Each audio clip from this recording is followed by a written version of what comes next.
Chapter 19 of The Quest of the Sacred Slipper by Sax Rohmer. Chapter 19. A Rapping at Midnight. Inspector Bristol finished his whisky at a gulp and stood up, a tall, massive figure, stretching himself and yawning.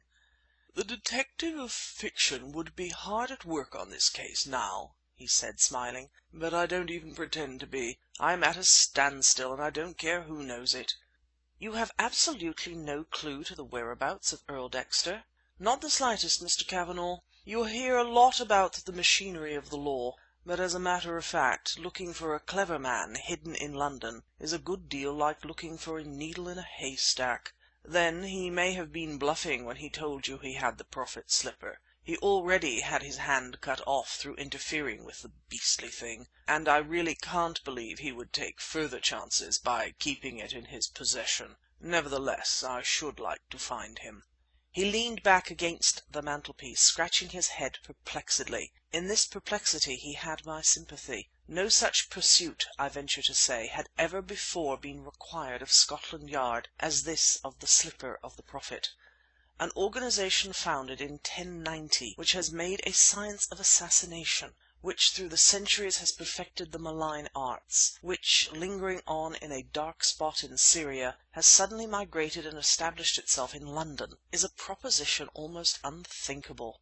It was hard to believe that even the daring American cracksman should have ventured to touch that blood-stained relic of the Prophet, that he should have snatched it away from beneath the very eyes of the fanatics who fiercely guarded it. What he hoped to gain by his possession of the slipper was not evident, but the fact remained that, if he could be believed, he had it, and providing Scotland Yard's information was accurate, he still lurked in hiding somewhere in London. Meanwhile no clue offered to his hiding-place, and despite the ceaseless vigilance of the men acting under Bristol's orders, no trace could be found of Hassan of Aleppo, nor of his fiendish associates. "My theory is," said Bristol, lighting a cigarette, "that even Dexter's cleverness has failed to save him.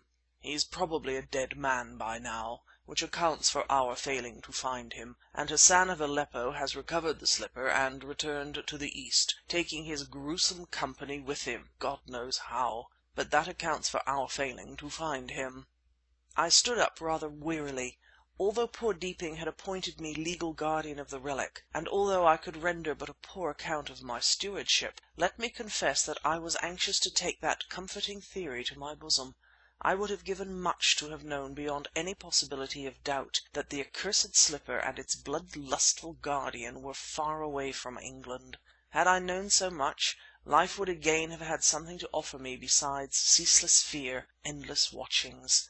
I could have slept again, perhaps, without awakening, clammy, peering into every shadow, listening, nerves a-twitch to each slightest sound disturbing the night, without groping beneath the pillow for my revolver.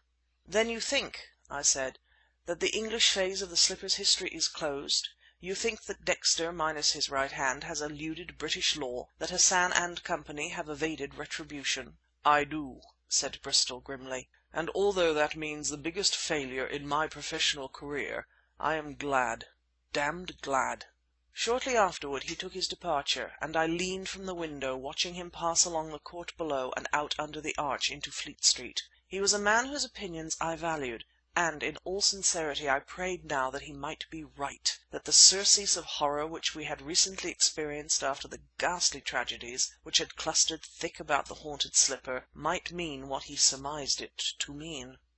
The heat to-night was very oppressive. A sort of steaming mist seemed to rise from the court, and no cooling breeze entered my opened windows. The clamour of the traffic in Fleet Street came to me but remotely. Big Ben began to strike midnight. So far as I could see, residents on the other stairs were all abed, and a velvet shadow carpet lay unbroken across 3 parts of the court. The sky was tropically perfect, cloudless, and jewelled lavishly. Indeed, we were in the midst of an Indian summer. It seemed that the uncanny visitants had brought, together with an atmosphere of black Eastern deviltry, something, too, of the Eastern climate. The last stroke of the cathedral bell died away. Other more distant bells were still sounding dimly, but save for the ceaseless hum of the traffic, No unusual sound now disturbed the archaic peace of the court. I returned to my table, for during the time that had passed I had badly neglected my work, and now must often labour far into the night. I was just reseated when there came a very soft rapping at the outer door. No doubt my mood was in part responsible, but I found myself thinking of Poe's weird poem, The Raven, and, like the character therein, I found myself hesitating. I stole quietly into the passage. It was in darkness. How odd it is that in moments of doubt instinctively one shuns the dark and seeks the light. I pressed the switch lighting the hall lamp and stood looking at the closed door. Why should this late visitor have rapped in so uncanny a fashion, in preference to ringing the bell? I stepped back to my table and slipped a revolver into my pocket. The muffled rapping was repeated. As I stood in the study doorway I saw the flap of the letter box slowly raised. Instantly I extinguished both lights. You may brand me as childishly timid, but incidents were fresh in my memory which justified all my fears. A faintly luminous slit in the door showed me that the flap was now fully raised. It was the dim light on the stairway shining through. Then quite silently the flap was lowered. Came the soft rapping again. "Who's there?" I cried. No one answered.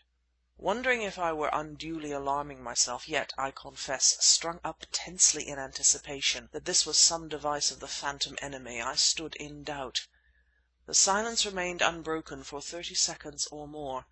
Then yet again it was disturbed by that ghostly, muffled rapping. I advanced a step nearer to the door. "Who's there?" I cried loudly. "What do you want?" The flap of the letter box began to move, and I formed a sudden determination. Making no sound in my heelless Turkish slippers, I crept close up to the door and dropped upon my knees. Thereupon the flap became fully lifted, but from where I crouched beneath it I was unable to see who or what was looking in. Yet I hesitated no longer. I suddenly raised myself and thrust the revolver barrel through the opening. "Who are you?" I cried. "Answer, or I fire!" And along the barrel I peered out onto the landing. Still no one answered, but something impalpable, a powder, a vapour, to this hour I do not know what, enveloped me with its nauseating fumes, was puffed fully into my face. My eyes, my mouth, my nostrils became choked up, it seemed, with a deadly, stifling perfume. Wildly, feeling that everything about me was slipping away, that I was sinking into a void for aught I knew that of dissolution, I pulled the trigger once, twice, thrice. "My God!" The words choked in my throat and I reeled back into the passage. "It's not loaded!" I threw up my arms to save myself, lurched, and fell forward into what seemed a bottomless pit. Chapter 19